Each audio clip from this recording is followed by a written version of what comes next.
Penguin Audio presents How to Prosper in Hard Times. Blueprints for Abundance by the Greatest Motivation Teachers of All Time. By Napoleon Hill, James Allen, Joseph Murphy, George S. Clayson, and others. Read by Joel Futinos.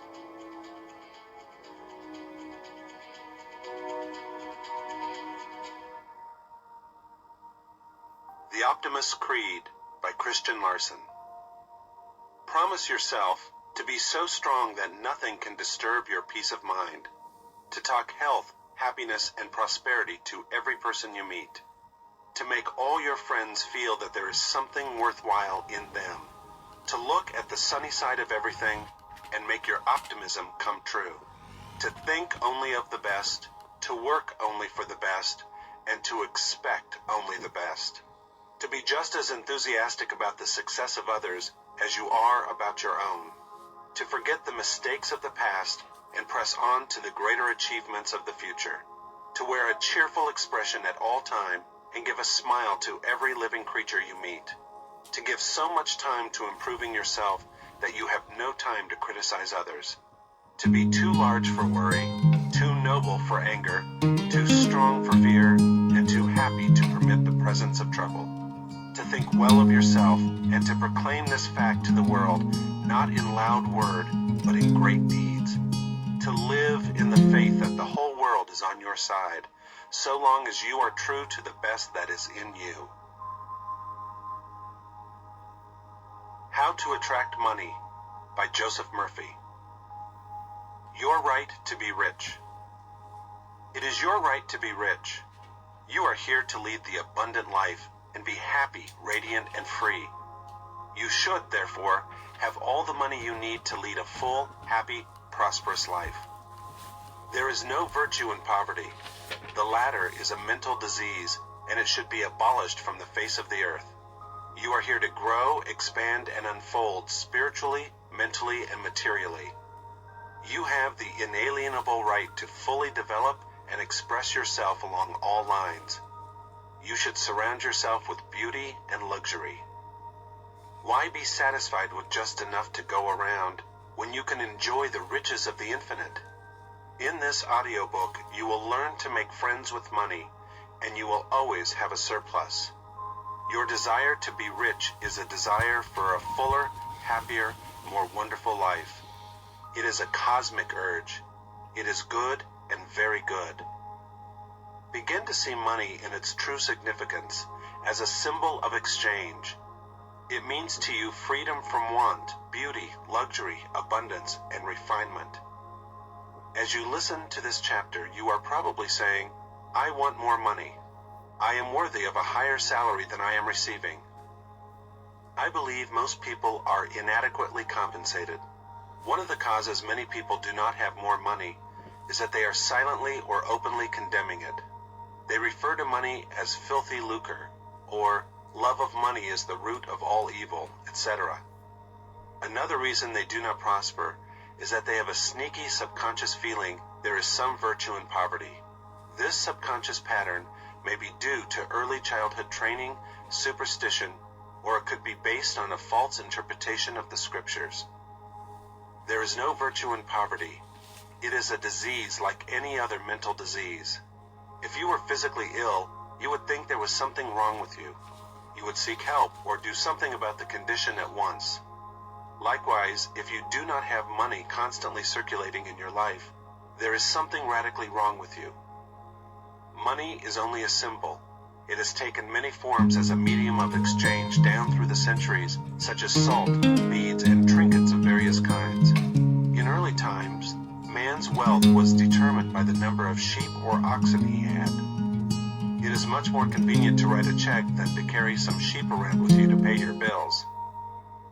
God does not want you to live in a hovel or go hungry. God wants you to be happy, prosperous, and successful.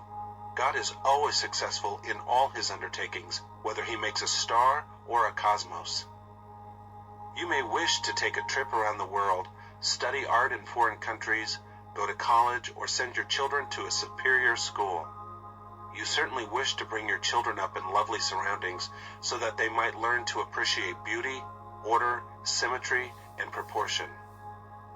You were born to succeed, to win, to conquer all difficulties, and have all your faculties fully developed. If there is financial lack in your life, do something about it. Get away immediately from all superstitious beliefs about money. Do not ever regard money as evil or filthy. If you do, you cause it to take wings and fly away from you. Remember that you lose what you condemn. Suppose, for example, you found gold, silver, lead, copper, or iron in the ground. Would you pronounce these things evil? God pronounced all things good. The evil comes from man's darkened understanding, from his unillumined mind, from his false interpretation of life, and his misuse of divine power. Uranium, lead, or some other metal could have been used as a medium of exchange. We use paper bills, checks, etc. Surely the piece of paper is not evil, neither is the check. Physicists and scientists know today that the only difference between one metal and another is the number and rate of motion of the electrons revolving around a central nucleus. They are now changing one metal into another through a bombardment of the atoms in the powerful cyclotron. God, under certain conditions, becomes mercury.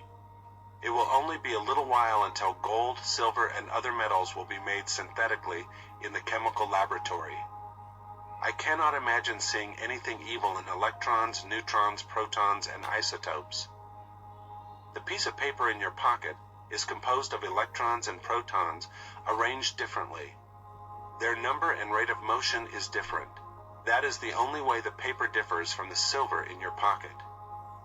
Some people will say, "Oh, people kill for money. They steal for money." It has been associated with countless crimes, but that does not make it evil. A man may give another $50 to kill someone. He has misused money in using it for a destructive purpose. You can use electricity to kill someone or light the house. You can use water to quench the baby's thirst or use it to drown the child.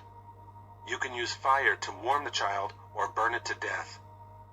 Another illustration would be if you brought some earth from your garden, put it in your coffee cup for breakfast. That would be your evil. Yet the earth is not evil, neither is the coffee.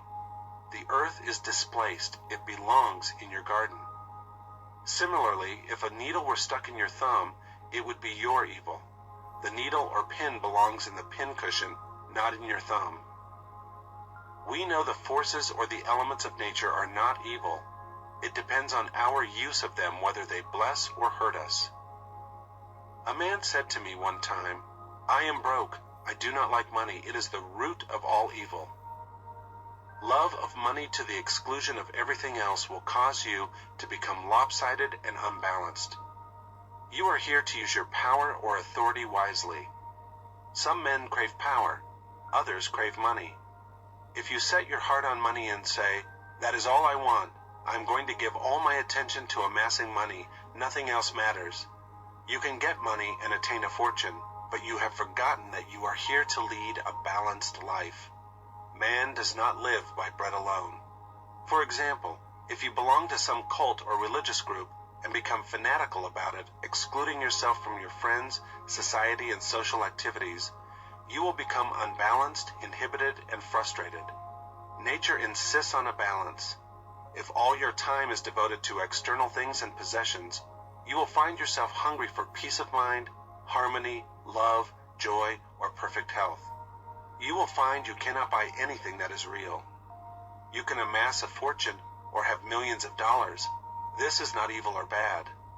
Love of money to the exclusion of everything else results in frustration, disappointment, and disillusionment. In that sense, it is the root of your evil. By making money your sole aim, you simply made a wrong choice. You thought that was all you wanted, but you found after all your efforts that it was not only the money you needed. What you really desired was true place, peace of mind, and abundance. You could have millions if you wanted them, and still have peace of mind, harmony, perfect health, and divine expression. Everyone wants enough money and not just enough to go around. He wants abundance and to spare. He should have it. The urges, desires, and impulses we have for food, clothing, homes, better means of transportation, etc. expression, procreation, and abundance are all God-given, divine, and good. But we may misdirect these impulses, desires, and urges, resulting in evil or negative experiences in our lives. Man does not have an evil nature. There is no evil nature in you. It is God, the universal wisdom or life seeking expression through you. For example, a boy wants to go to college, but he does not have enough money.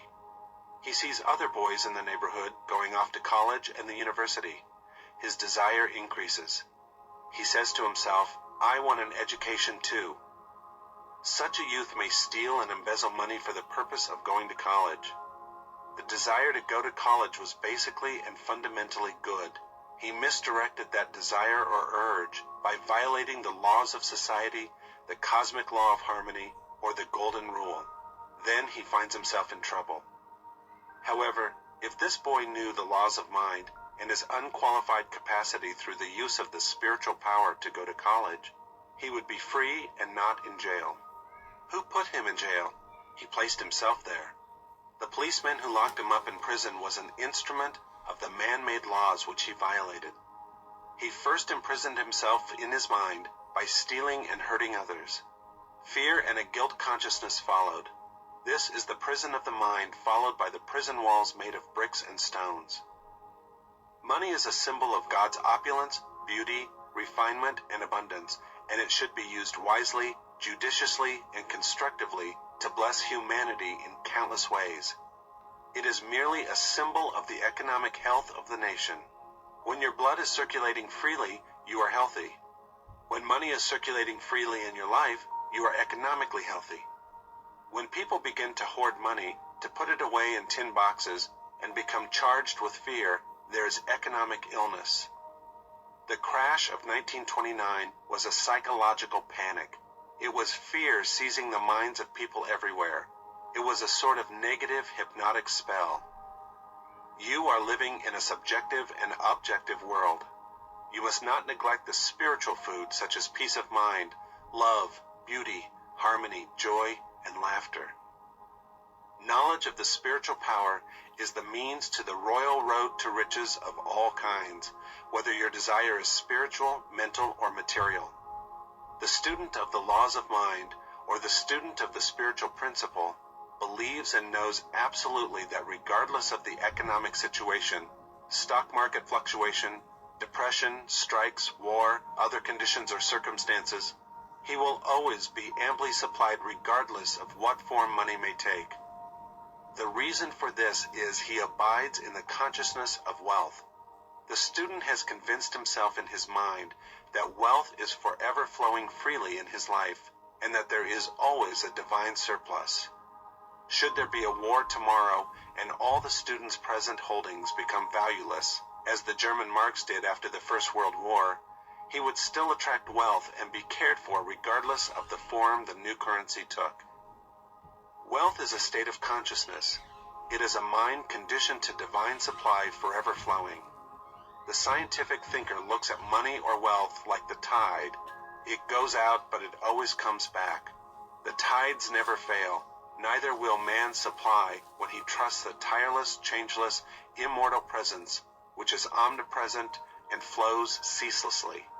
The man who knows the workings of the subconscious mind is never, therefore, worried about the economic situation, stock market panics, devaluation, or inflation of currency, since he abides in the consciousness of God's eternal supply. Such a man is always supplied and watched over by an overshadowing presence. Behold the birds of the air, for they sow not, neither do they reap, yet your heavenly Father feedeth them. Are you not much better than they? As you consciously commune with the divine presence, claiming and knowing that it leads and guides you in all your ways, that it is a lamp unto your feet and a light on your path, you will be divinely prospered and sustained beyond your wildest dreams. Here is a simple way for you to impress your subconscious mind with the idea of constant supply or wealth. Quiet the wheels of your mind. Relax. Let go. Immobilize the attention. Get into a sleepy, drowsy, meditative state of mind. This reduces effort to the minimum. Then, in a quiet, relaxed, passive way, reflect on the following simple truths. Ask yourself, where do ideas come from? Where does wealth come from? Where did you come from? Where did your brain and your mind come from? You will be led back to the one source. You find yourself on a spiritual working basis now.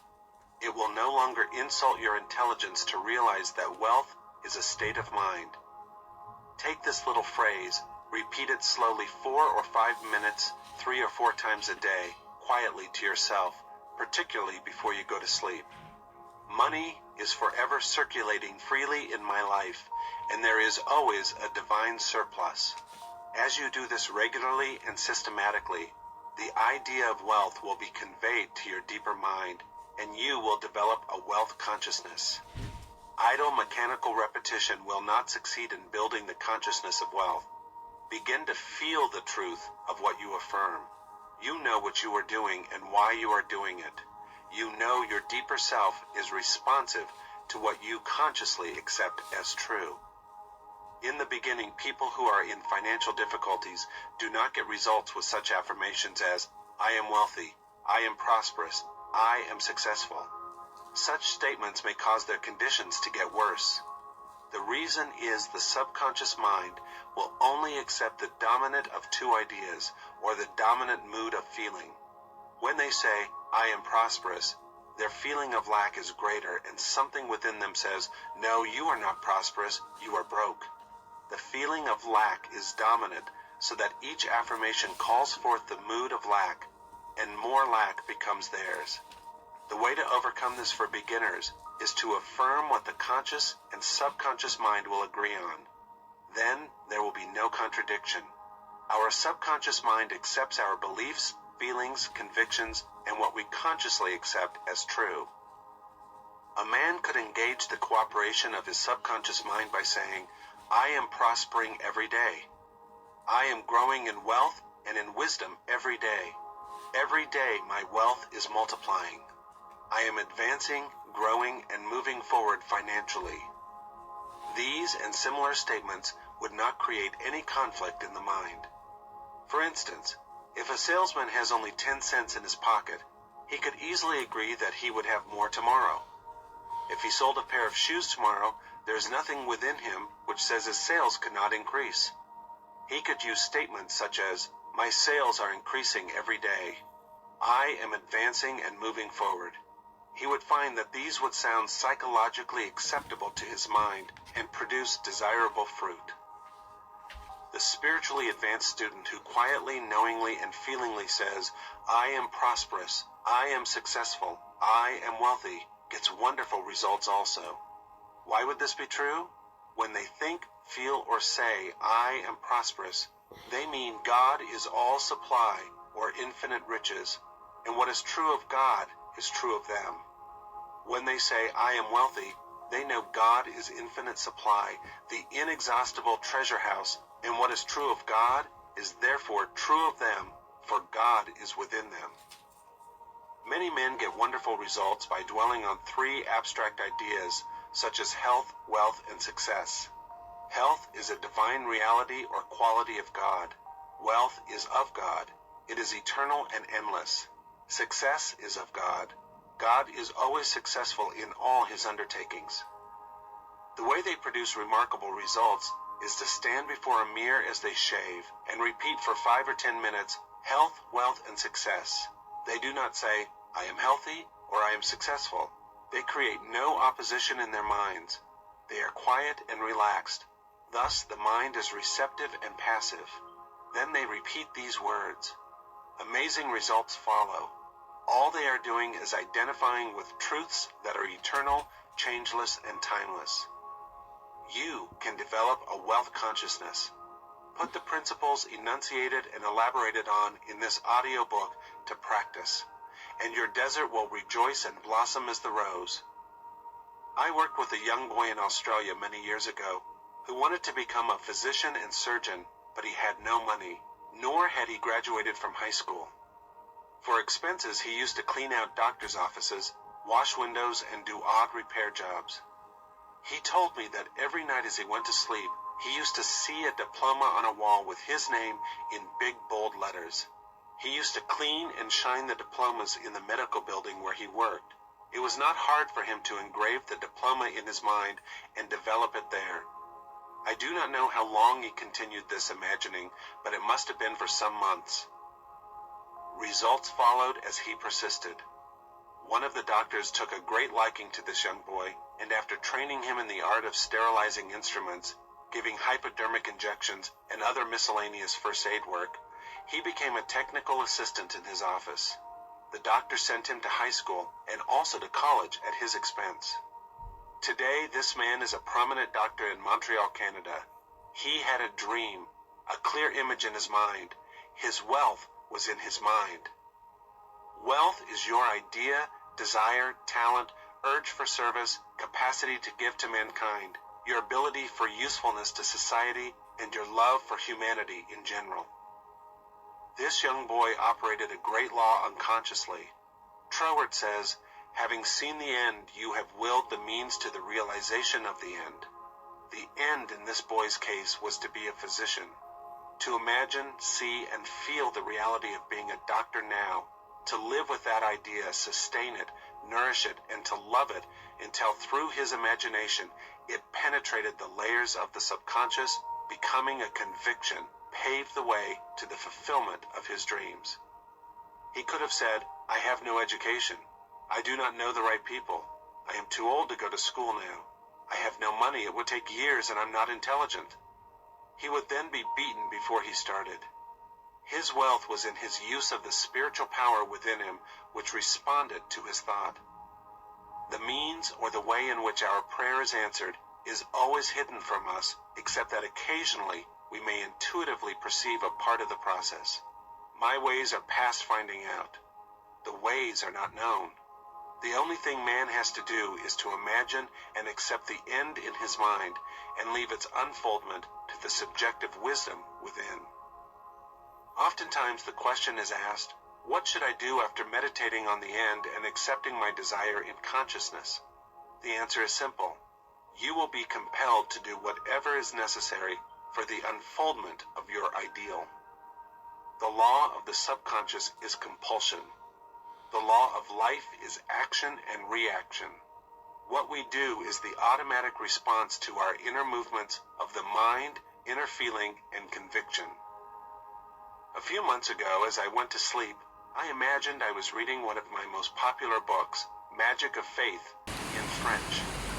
I began to realize and imagine this book going into all French-speaking nations. For several weeks I did this every night, falling asleep with the imaginary French edition of Magic of Faith in my hands.